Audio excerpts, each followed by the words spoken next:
రంగారెడ్డి జిల్లా శంషాబాద్ మున్సిపాలిటీ పరిధిలో స్థానికులకు ఓ వాగులో మొసలి కనిపించింది.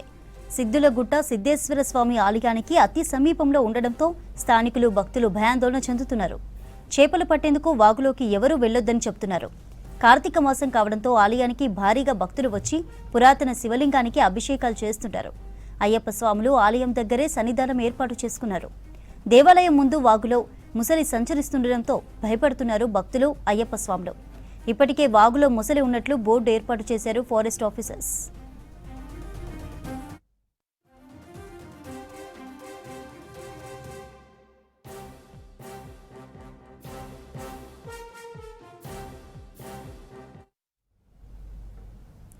రంగారెడ్డి జిల్లా శంషాబాద్ మున్సిపాలిటీ పరిధిలో స్థానికులకు వాగులో ముసలి కనిపించింది.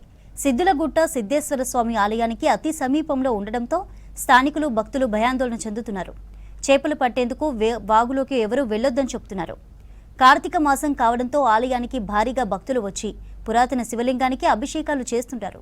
అయ్యప్ప స్వాములు ఆలయం దగ్గరే సన్నిధానం ఏర్పాటు చేసుకున్నారు. దేవాలయం ముందు వాగులో ముసలి సంచరిస్తుండటంతో భయపడుతున్నారు భక్తులు, అయ్యప్ప స్వాములు. ఇప్పటికే వాగులో ముసలి ఉన్నట్లు బోర్డు ఏర్పాటు చేశారు ఫారెస్ట్ అధికారులు.